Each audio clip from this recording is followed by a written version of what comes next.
हिंदी साहित्य की तैयारी कर रहे हो लेकिन शुक्ल जी को नहीं पढ़ा तो सिलेक्शन तो भैया भूल ही जाइए। इसलिए यहाँ पर आपका काम आसान करने के लिए मैं लेकर आई हूँ रामचंद्र शुक्ल जी की बुक से वन लाइनर प्रश्न। वन लाइनर प्रश्न है। मैंने कल आदिकाल के 20 एमसीक्यू करवाए थे, लेकिन मैं आज जब क्वेश्चन बनाने यानी कि क्लास करने बैठी यानी कि लेने के लिए तैयार कर रही थी, तो मुझे समझ में आया कि पहले मैं एक जो आपका कंप्लीट है, जैसे कि आदिकाल है, आपका एक काल है, उसी को कंप्लीट करवा दूं तो कैसा रहेगा। तो बताइए, ये मैंने आपके लिए सही सोचा या आपको सही लगा, नहीं लगा? ठीक है, तो आदिकाल के कुछ महत्वपूर्ण तथ्यों को हम यहाँ पर देखेंगे। शुक्ल जी की किताब से ये जो लाइनें हैं, वन लाइनर प्रश्न है, वो लिए गए हैं। उम्मीद करती हूँ कि आपके लिए काफ़ी हेल्पफुल रहेगी, तो पूरी वीडियो ज़रूर देख लेना। यहाँ से इम्पोर्टेंट पॉइंट आपको देखने को मिलेंगे जो सीधे-सीधे एग्ज़ाम में हमेशा ही पूछे जाते रहे हैं। ठीक है? वीडियो लाइक पसंद आए तो भी लाइक, सब्सक्राइब ज़रूर कर देना और आपसे हाथ जोड़ करके विनती करती हूँ, प्लीज़ कमेंट करके ज़रूर बताया करो ताकि मुझे आगे के लिए मुझे रास्ता मिले कि मुझे क्या करना है। ठीक है? तो आचार्य रामचंद्र शुक्ल द्वारा वर्णित आदिकाल के संदर्भ में हम देखेंगे प्रमुख कथन। सबसे पहले कुछ कथनों को देखेंगे जो कि यहाँ से हमेशा ही पूछे जाते हैं। ऐसा कोई लाइन नहीं है यहाँ पर जो कभी ना कभी एग्जाम में नहीं पूछी गई हो या फिर आगे नहीं पूछी जाएगी। सबसे पहले है प्राकृत की अंतिम अपभ्रंश अवस्था से ही हिंदी साहित्य का आविर्भाव माना जा सकता है। तो ये दोबारा बताने की जरूरत नहीं है कि ये हम शुक्ल जी को पढ़ रहे हैं, तो शुक्ल जी के कथन है सारे के सारे। ठीक है, ये सारे के सारे जो कथन हम देख रहे हैं, ये शुक्ल जी ने कहा है। तो प्राकृत की अंतिम अपभ्रंश अवस्था से यहाँ पर हाईलाइट किया हुआ है जो कि इंपॉर्टेंट है। अंतिम अपभ्रंश अवस्था से ही हिंदी साहित्य का आविर्भाव माना जा सकता है। ऐसा कौन कहते हैं? शुक्ल जी कहते हैं। नेक्स्ट हमारा क्वेश्चन है हिंदी साहित्य का आदिकाल। आदिकाल का इन्होंने समय क्या माना है? तो संवत 1050 से लेकर संवत 1375 तक। ठीक है, समय सीमा क्या है आदिकाल की शुक्ल जी के अनुसार? तो ये अच्छे से याद रख लेना।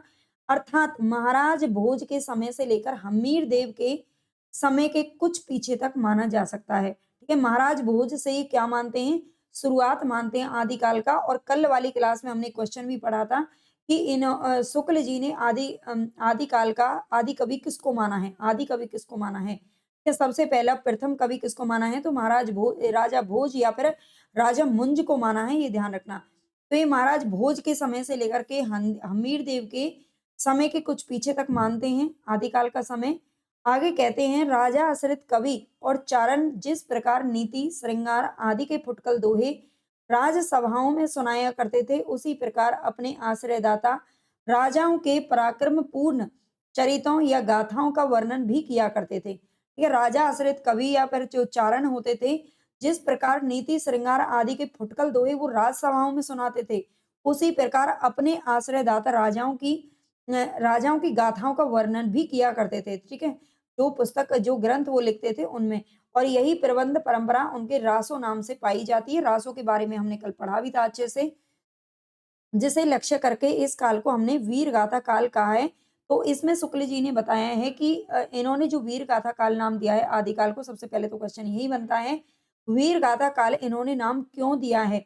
तो ठीक है, ये क्वेश्चन कल से हमारे मैच हो रहे हैं क्वेश्चन, यहाँ पर देखना। आगे है अपभ्रंश नाम पहले पहल कहाँ पर? अपभ्रंश नाम का सबसे पहले प्रयोग कहाँ पर मिलता है? ये क्वेश्चन बहुत बार बनता है। ठीक है, तो अपभ्रंश नाम सबसे पहले बल्लभी के राजा धारसेन द्वितीय के शिलालेख में मिलता है। ठीक है, बल्लभी के राजा धारसेन द्वितीय के शिलालेख में मिलता है, जिसमें उन्होंने अपने पिता गुहसेन, ठीक है, धारसेन के पिता का नाम था गुहसेन, और गुहसेन का जो समय वो भी बता रखा है विक्रमी संवत 650 के पहले। गुहसेन को संस्कृत, प्राकृत और अपभ्रंश तीनों का कवि कहा है, इसीलिए यहाँ पर अपभ्रंश शब्द आया है। ठीक है, जो बल्लभी के राजा धारसेन द्वितीय थे, उन्होंने अपने शिलालेख में ये लिखवाया था कि उनके जो पिता थे गुहसेन, वो संस्कृत, प्राकृत और अपभ्रंश तीनों के कवि थे। ठीक है, तो इसीलिए अपभ्रंश नाम का सबसे पहले प्रयोग यहाँ पर मिला है। आगे है सिद्धों की उद्धृत रचनाओं की भाषा देश भाषा मिश्रित अपभ्रंश है या फिर पुरानी हिंदी की काव्य भाषा है। ये सिद्धों की उद्धृत रचनाओं की जो भाषा है वो कैसी है? सिद्धों के द्वारा लिखित जो रचनाएं हैं जिनको हम संध्या भाषा का नाम देते हैं ना, संध्या या संधा भाषा इसको कहते हैं। सिद्धों की भाषा को कहा जाता है आप जानते हैं। लेकिन उसे संध्या भाषा उसे वो किस प्रकार की भाषा है? अगर आपने कल की क्लास देखी होगी ना, तो एक क्वेश्चन यहाँ पर समझ में आ रहा होगा आपको। देश भाषा मिश्रित अपभ्रंश या पुरानी हिंदी की काव्य भाषा है, जो कि सिद्धों की संध्या भाषा कही जाती है। आगे हमारा क्वेश्चन है, पुरानी हिंदी की व्यापक काव्य भाषा का ढांचा सौरसेनी प्रसूत अपभ्रंश अर्थात ब्रज और खड़ी बोली पश्चिमी हिंदी का था। ये पुरानी हिंदी की व्यापक काव्य भाषा का जो ढांचा है, ये सौरसेनी प्रसूत सौरसेनी से अपभ्रंश का जो विकास हुआ था, अर्थात ब्रज और खड़ी बोली जो कि पश्चिमी हिंदी से संबंधित है, इनका रहा है। पुरानी हिंदी की व्यापक काव्य भाषा का जो ढांचा है, ठीक है। आगे कहते हैं, शुक्ल जी का एक और कथन बहुत ज्यादा पूछा जाता है, जो कि विद्यापति के बारे में है।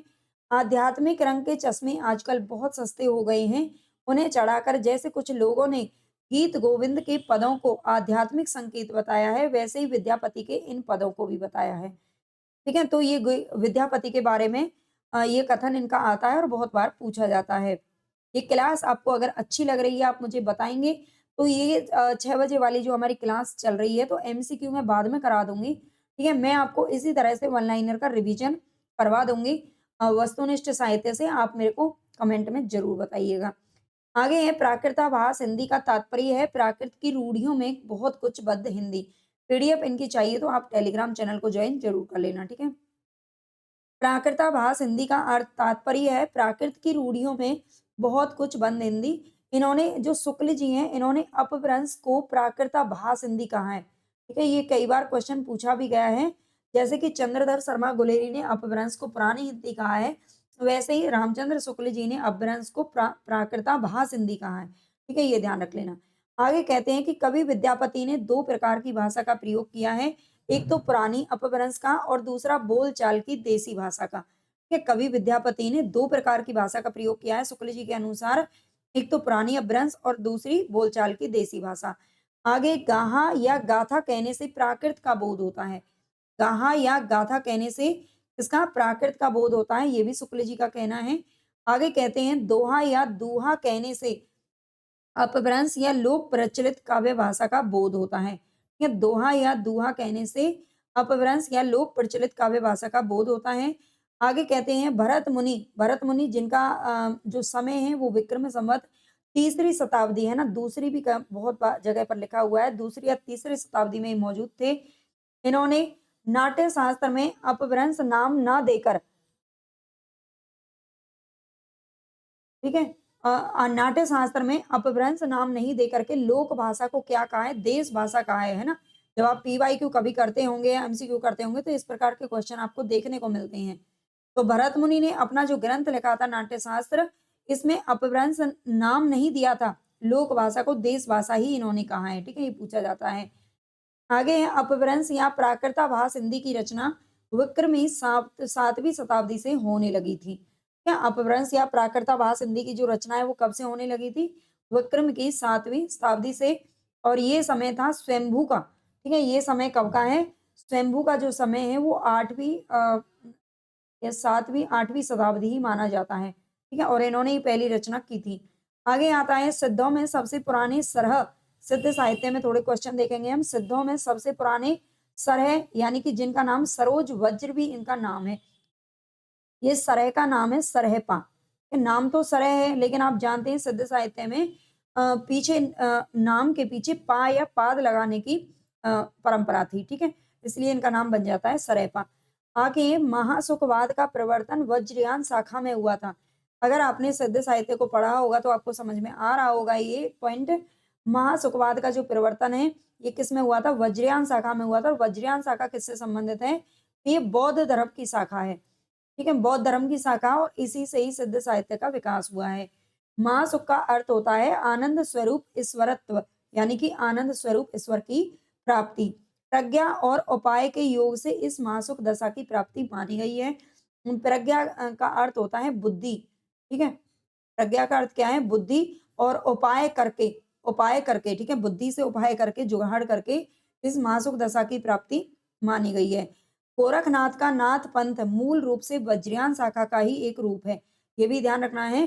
गोरखनाथ का जो नाथ पंथ है, गोरखनाथ प्रवर्तक है किसके? नाथ पंथ परंपरा के, नाथ संप्रदाय के। और मूल रूप से इसका जो आधार है वो भी वज्रयान शाखा है, क्योंकि जो ये नाथ संप्रदाय है, इसका विकास सिद्ध साहित्य के से ही हुआ है, क्योंकि गोरखनाथ पहले सिद्ध थे, बाद में इन्हें कुछ चीजें यहाँ पर पसंद नहीं आई और इन्होंने अपना जो संप्रदाय है वो अलग कर लिया नाथ संप्रदाय के नाम से। तो ये वज्रयान शाखा का ही एक रूप है मूल रूप से। गोरखनाथ ने पतंजलि के उच्च लक्ष्य ईश्वर प्राप्ति को लेकर हठ योग का प्रवर्तन किया था। ठीक है, गोरखनाथ ने जो नाथ संप्रदाय का प्रवर्तन किया था, उसमें उसको किसका आधार बनाया था, तो उच्च लक्ष्य और ईश्वर प्राप्ति को लेकर के इन्होंने हठ योग का प्रवर्तन किया था। आप जानते हैं हठ योग इसकी विशेषता रही है किसकी, नाथ संप्रदाय की।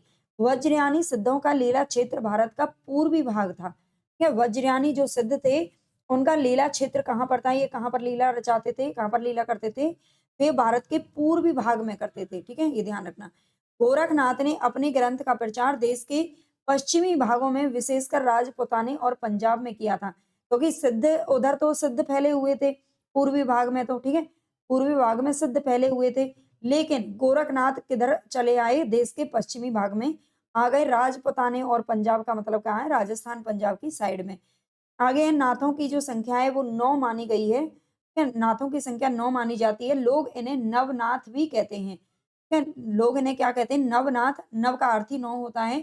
और गोरक्ष सिद्धांत संग्रह में इनका नाम निम्न क्रम से बताया गया है। गोरक्ष सिद्धांत संग्रह किसका ग्रंथ है, तो ये गोरखनाथ का है। ठीक है, ये गोरखनाथ का है और गोरखनाथ ने इनका जो क्रम बताया है वो ये है।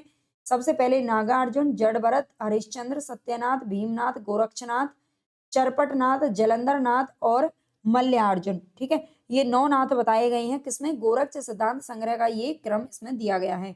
इनको एक बार याद कर लेना। आगे हम थोड़ा सा अपभ्रंश साहित्य के क्वेश्चन देखेंगे। डॉक्टर राम कुमार वर्मा ने अपभ्रंश भाषा के प्रथम कवि स्वयंभू को हिंदी का प्रथम कवि माना है। बहुत बार ये क्वेश्चन पूछा जाता है। डॉक्टर राम कुमार वर्मा ने अपभ्रंश भाषा का जो प्रथम कवि है ये किसको माना है, तो स्वयंभू को माना है हिंदी का प्रथम कवि। मतलब अपभ्रंश के कवि हैं ये, वैसे किसके हैं, अपभ्रंश के कवि हैं, लेकिन रामकुमार वर्मानी जी ने इसी को हिंदी का प्रथम कवि माना है। तो और यही क्वेश्चन पूछा जाता है, कल की क्वेश्चन क्लास में भी मैंने आपको ये बताए थे। आगे है स्वयंभू के बारे में थोड़ा देखते हैं। स्वयंभू 8वीं शताब्दी यानी कि 783 ईस्वी के आसपास विद्यमान थे और अपभ्रंश भाषा की शुरुआत भी यहीं से होती है। यहीं से ग्रंथ लिखे जाते हैं, क्योंकि स्वयंभू ने ही अपभ्रंश में लिखा था। आगे स्वयंभू को ही जैन परंपरा का भी प्रथम कवि माना जाता है। ठीक है, हिंदी का प्रथम कवि तो रामकुमार जी ने माना है, लेकिन स्वयंभू को जैन परंपरा का भी प्रथम कवि माना जाता है। अपभ्रंश के तो हैं ही, जैन परंपरा के भी हैं। स्वयंभू के 3 ग्रंथ बताए जाते हैं, इसमें पौंचर्यु, ऋठनेमिचर्यु और स्वयंभू छंदस। पौंचर्यु चलो आगे मैं बता देती हूँ। वैसे जो पौंचर्यु है इसमें आप जानते हैं रामचरित्र है, यानी कि रामचरित का वर्णन है, राम जी के जीवन का वर्णन है। और जबकि ऋठनेमिचर्यु में कृष्ण कथा का वर्णन है। ठीक है, और कल के ही क्वेश्चन था भी। स्वयंभू को अपभ्रंश भाषा का वाल्मीकि तथा व्यास कहा जाता है। स्वयंभू को अपभ्रंश भाषा का क्या कहा जाता है, वाल्मीकि और व्यास कहा जाता है। स्वयंभू ने अपनी भाषा को देसी भाषा कहा है। ठीक है, स्वयंभू ने अपनी भाषा को कैसा कहा है, तो इन्होंने देसी भाषा बताया है। ये पॉइंट जरूर याद रख लेना। अपभ्रंश भाषा का वाल्मीकि या फिर व्यास दोनों की उपाधि किसको दी गई है, तो ये स्वयंभू को दी गई है। स्वयंभू के पौंचर्यु को उसके पुत्र त्रिभुवन ने पूरा किया था। पौंचर्यु अधूरा था, जब इनका निधन हो गया था तो उनके पुत्र त्रिभुवन ने इसको क्या किया था, कंप्लीट किया था। पौंचर्यु में राम का चरित्र विस्तार से वर्णन है, ये ध्यान रखना। शिव सिंह सेंगर ने अपने ग्रंथ शिव सिंह सरोज में, जो कि 1883 ईस्वी में प्रकाशित हुआ था। शिव सिंह सेंगर का ये हिंदी साहित्य का इतिहास ग्रंथ है और शिव सिंह सरोज में किसी पुरानी अनुश्रुति के आधार पर 7वीं शताब्दी के पुष्य या पुंड कवि को हिंदी का प्रथम कवि माना है। ठीक है, तो शिव सिंह सेंगर ने किसको माना है, ये पुष्य या पुंड कवि को हिंदी का प्रथम कवि माना है। मोस्ट इंपोर्टेंट पॉइंट है यहाँ पर। आगे देखते हैं। आचार्य हजारी प्रसाद द्विवेदी के अनुसार यह पुष्य संभवतः अपभ्रंश का प्रसिद्ध कवि पुष्य दंत है। ठीक है, क्या कहते हैं, हजारी प्रसाद द्विवेदी जी कहते हैं कि ये जो पुष्य कवि है ये संभवतः अपभ्रंश का प्रसिद्ध कवि पुष्य दंत है। ठीक है, पुष्पदंत है और जिसका आविर्भाव 9वीं शताब्दी में हुआ है। ये जो पुष्पदंत को हम पढ़ते हैं उन्हीं को इन्होंने कहा है कि शायद ये वही है। ठीक है, सर्वमान्य धारणा ये है कि पुष्य तंत्र का आविर्भाव 972 ईस्वी यानी कि 10वीं शताब्दी में हुआ है। पुष्य तंत्र का जो आविर्भाव है वो 972 ईस्वी में हुआ है। पुष्य तंत्र की प्रमुख रचनाएं कौन सी हैं? तो पुष्य तंत्र की प्रमुख रचनाएं यहाँ पर बताई गई हैं। तिरसठी महापुरुष गुणालंकार, ने कुमार चरियु और जस हर चरियु। ठीक है, ये पुष्य तंत्र की प्रमुख रचनाएं 3 बताई गई हैं। तिरसठी महापुरुष महापुरुष गुणालंकार, जिसको महापुराण के नाम से जाना जाता है। ठीक है, यही महापुराण के नाम से जानी जाती है। पुष्पदंत की महापुराण आपने बहुत बार पढ़ी होगी, इसी को जाना जाता है। आगे महापुराण में 63 महापुरुषों का जीवन चरित्र वर्णित है ना। अच्छा पॉइंट है, महापुराण में 63 महापुरुषों का जीवन चरित्र वर्णित है। पुष्पदंत ने अपने चरित काव्यों में चौपाई छंद का प्रयोग किया है। पुष्पदंत ने अपने जो चरित काव्य हैं उनमें चौपाई छंद का प्रयोग किया है। पुष्पदंत ने साहित्य की रचना विशुद्ध धार्मिक भाव से की है, ये भी ध्यान रखना। जो पुष्पदंत है उन्होंने साहित्य की जो रचना की है ना, बहुत ही अच्छे बिल्कुल धार्मिक भाव से की है, विशुद्ध बिल्कुल प्योर। ठीक है, आगे अपभ्रंश और अभट्ट में चौपाई। ठीक है, जैसे चौपाई चौपाई बार बार आ रहा है। अपभ्रंश और अभट्ट में चौपाई 15 मात्राओं का छंद होता था उस समय पर। ठीक है, अपभ्रंश, जबकि आप जानते हैं चौपाई में 16 मात्राएं होती हैं, एक चरण में 16 मात्रा होती हैं हमारे हिंदी में अगर हम बात करें तो। लेकिन अपभ्रंश या फिर अभट्ट, अपभ्रंश का ही एक परवर्ती रूप है अभट्ट, ये 15 मात्रा होती थी इसमें। पुष्पदंत को हिंदी का भवभूति कहा जाता है। ठीक है, मोस्ट इंपोर्टेंट है, बार बार ये क्वेश्चन पूछे जाते हैं और हम बार बार इनमें कंफ्यूज हो जाते हैं बच्चे। तो हिंदी का भवभूति किसको कहते हैं? पुष्पदंत को कहते हैं। शिव सिंह सेंगर ने पुष्य कवि को भाका की जड़ कहा है। ठीक है, भाका की जड़ कहा है शिव सिंह सेंगर ने अपने ग्रंथ शिव सिंह सरोज में। पुष्यदंत ने स्वयं को अभिमान मेरु, काव्य रत्नाकर, कवि कुल तिलक आदि विभूतियों उपाधियों से भी विभूषित किया है। ठीक है, पुष्पदंत ने स्वयं को अभिमान मेरु भी कहा है, काव्य रत्नाकर और कवि कुल तिलक भी कहा है, मतलब स्वयं को ही इन्होंने सब कुछ बोल लिया है। हरीश सेन ने अपनी धर्म परीक्षा में अपभ्रंश के 3 वेद माने हैं। ठीक है, जो पुष्पदंत थे ना, ये थोड़े से मतलब इनको अपने ज्ञान का ना बहुत ज्यादा अभिमान था। ठीक है, इस वजह से इनको अभिमान मेरु कहा गया है। हरीश सेन ने अपनी धम्म परीक्षा में अपभ्रंश के 3 कवि माने हैं, चतुर्मुख, स्वयंभू और पुष्यदंत। ये धम्म परीक्षा का मतलब क्या है? धर्म परीक्षा। ठीक है, परीक्षा कहा जाता है किसमें? अपभ्रंश में। और चतुर्मुख, स्वयंभू और पुष्पदंत, इन दोनों को तो हम बहुत बार पढ़ते हैं, लेकिन आप जानते हैं चतुर्मुख को हमारे साहित्य में इसमें स्थान नहीं मिला है, नहीं पढ़ते हैं इनको। ठीक है, लेकिन हरीश सेन ने इनका वर्णन किया है। स्वयंभू ने चतुर्मुख को पद्दड़िया बंद का प्रवर्तक माना है तथा सर्वश्रेष्ठ कवि कहा है। स्वयंभू ने चतुर्मुख को पद्दड़िया बंद का प्रवर्तक और सर्वश्रेष्ठ कवि की उपाधि दी है। आगे है पद्दड़ी 16 मात्रा का मात्रिक छंद है। ठीक है, जो पद्दड़िया जिसको हम बोलते हैं वो 16 मात्राओं का मात्रिक छंद है। इस छंद के नाम पर इस पद्धति पर लिखे जाने वाले काव्यों को पद्दड़िया बंद कहा जाता है। आगे है पुष्यदंत मान्य खेट के प्रतापी राजा कर्ण के महामात्य भीम के सभा कवि थे। जो पुष्पदंत थे ये मान्य खेट के, है ना, जो क्वेश्चन आज तक आपने कहीं नहीं देखे हैं या जिनको आप इम्पोर्टेंट नहीं समझ के छोड़ देते हो, वही प्रश्न आजकल परीक्षाओं में पूछे जाते हैं, जिस वजह से ऐसा लगता है कि पेपर बहुत कठिन बन रहे हैं। अब क्या करें भाई, एक्सपर्ट भी जो क्वेश्चन बार बार आ रहे हैं उनको तो बच्चे रट ही लेते हैं, कुछ नया भी तो उनको चाहिए ना, है ना। तो इसीलिए वो उन प्रश्नों को देते हैं जिनको हम इम्पोर्टेंट नहीं समझते हैं। तो इसीलिए ध्यान से पढ़ें, बिल्कुल स्किप ना करें। एक एक क्वेश्चन में प्रश्न छुपा हुआ है, एक एक लाइन में प्रश्न छुपा हुआ है। ठीक है, पुष्यदंत मान्य खेट के प्रतापी राजा कर्ण के महामात्य भीम के स्वभाव का हो सकता है इस बार ये क्वेश्चन पूछ लिया जाए कहीं ना कहीं। धनपाल वाक्य पतिराज मुंज के कवि सभा रत्न थे। जो धनपाल थे, ठीक है, धनपाल के बारे में हम पढ़ेंगे। धनपाल किसके? वाक्य पतिराज मुंज के कवि सभा रत्न थे, है ना, जिन्हें मुंज ने सरस्वती की उपाधि भी दी थे। ये ध्यान रखना, ये इनके दरबार के कवि थे धनपाल, और सरस्वती की उपाधि भी दी थी। अपभ्रंश के तीसरे प्रमुख कवि धनपाल ने 10वीं शताब्दी में भविष्यत कहा की रचना की थी। ये 10वीं शताब्दी में मिलते हैं धनपाल, और इन्होंने भविष्यत कहा की रचना की है। 12वीं शताब्दी में जिनदत्त सूरी द्वारा लिखित ग्रंथ उपदेश रसायन रास यानी कि 1114 ईस्वी में लिखा गया। इसको जैन रास काव्य परंपरा का प्रथम ग्रंथ माना जाता है। ठीक है। जैन रास काव्य परंपरा का प्रथम ग्रंथ कौन सा है? तो यह उपदेश रसायन रास, और ये किसके द्वारा लिखा गया है? जिनदत्त सूरी के द्वारा लिखा गया है। जिनदत्त सूरी के द्वारा लिखा गया है 1114 ईस्वी में, ये ध्यान रखना। आगे उपदेश रसायन रास अपभ्रंश भाषा का प्रथम रास काव्य है। ये जो उपदेश रसायन रास है धनपाल के द्वारा लिखा गया है, ये अपभ्रंश भाषा का प्रथम रास काव्य है। कैसा है? प्रथम रास काव्य बताया जाता है। रास काव्य परंपरा का हिंदी में परिवर्तन करने का श्रेय किसको जाता है? तो ये भारतेश्वर बाहुबली रास को जाता है। ये वो रासो काव्य नहीं है, ठीक है। ये जैन ग्रंथों में रास का नाम आता है, जबकि रासो का नाम आता है, रासो परंपरा का आदिकाल के प्रथम चरण में, या फिर हम कहेंगे कि जो दरबारी कवि होते थे वो अपने राजा महाराजाओं की कीर्ति वृद्धि के लिए, प्रशंसा के लिए उन ग्रंथों को लिखते थे, रासो ग्रंथों को, ठीक है।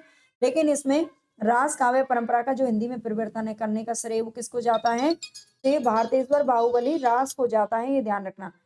बाहुबली रास को जाता है, जो 1184 में लिखा गया था, और इसके रचयिता है श्री शालिभद्र सूरी। उपदेश रसायन रास 80 पद्यों का नृत्य गीत रासलीला काव्य है। उपदेश रसायन रास 80 पद्यों का नृत्य गीत रासलीला काव्य, ये ध्यान रखना। अब्दुल रहमान द्वारा लिखित संदेश रासक पहला धर्मेत्तर रास ग्रंथ है। अब्दुल रहमान के द्वारा लिखित जो संदेश रासक है, ये कैसा है? पहला धर्मेत्तर रास ग्रंथ है, ठीक है। धर्मेत्तर यानी कि धर्म से हट करके थोड़ा सा। आगे देसी भाषा में किसी मुसलमान द्वारा लिखित प्रथम काव्य ग्रंथ है। कल की एमसीक्यू में हमने पढ़ा था, प्रश्न है ना। देसी भाषा में किसी मुसलमान के द्वारा, अब्दुल रहमान एक मुस्लिम धर्म से संबंधित थे, और इन्होंने प्रथम काव्य ग्रंथ किसमें लिखा था? देसी भाषा में लिखा था, संदेश रासक। संदेश रासक एक खंड काव्य है जिसमें विक्रमपुर की एक वियोगिनी के विरह की कथा वर्णित है। विद्वानों ने इसका जो समय है वो 12वीं शताब्दी का उत्तरार्ध और 13वीं शताब्दी का आरंभ माना है। मुनि राम सिंह जैन साहित्य में सर्वश्रेष्ठ रहस्यवादी कवि कहे जाते हैं। ये जो मुनि राम सिंह है, ये जैन साहित्य में सर्वश्रेष्ठ रहस्यवादी कवि माने जाते हैं। डॉक्टर हीरालाल मुनि राम सिंह का आविर्भाव काल संवत 1057 के लगभग मानते हैं। ठीक है, जो डॉक्टर हीरालाल हैं, ये मुनि राम सिंह का आविर्भाव काल कब मानते हैं? तो 1057 के आसपास मानते हैं। राम सिंह ने पाहुड़ दोहा की रचना की है, ये भी ध्यान रखना। पाहुड़ दोहा ये आप जानते होंगे। अपभ्रंश भाषा में दोहा काव्य का आरंभ 6ठी शताब्दी के कवि जोइंदू से माना जाता है। ठीक है, अपभ्रंश भाषा में दोहा काव्य का आरंभ किससे मानते हैं? तो ये जोइंदू से मानते हैं, जो कि 6ठी शताब्दी में मौजूद थे। और जोइंदू ने 2 पुस्तकों की रचना की है, परमात्म प्रकाश और योगसार। होने को तो इसमें क्वेश्चन कम से कम 1000 क्वेश्चन बन जाएंगे आदिकाल में ही, बल्कि और ज्यादा बन सकते हैं। ठीक है, रामचंद्र शुक्ल जी की बुक से ही है ये सारे प्रश्न। अगर आपको अच्छे लगे हो तो आप मुझे कमेंट करके जरूर बताइएगा कि आगे इस तरह की शुक्ल जी की बुक से आपको इस तरह के 1 लाइनर प्रश्न चाहिए, पंक्तियां वगैरह सब कुछ, तो आप मुझे जरूर बताइएगा कमेंट में। और ये क्लास आपको डेली मिलेगी, सीरीज तो ये चलती रहेगी, है ना। तो आप जरूर जुड़िए, कमेंट करके बताना, और टेलीग्राम चैनल ज्वाइन कर लेना। कमेंट बॉक्स में आपको लिंक मिल जाएगी। 5000 प्रश्नों की पूरी पीडीएफ आपको चाहिए 1 लाइनर में। ठीक है, 5000 प्रश्नों की वो मैं पहले करवा चुकी हूँ। ये तो आपको अभी टेलीग्राम पर मिल जाएंगे फिलहाल तो। ठीक है, 5000 प्रश्नों की पूरी सीरीज 1 लाइनर में चाहिए तो केवल और केवल 99 रुपए में आपको मिल जाएगी एप्लीकेशन से। ठीक है, और भी जाकर के आप हिंदी साहित्य की ई बुक भी अवेलेबल है। यूजीसी नेट के लिए पेड कोर्स भी है, अगर आप चाहें तो जुड़ सकते हैं। धन्यवाद।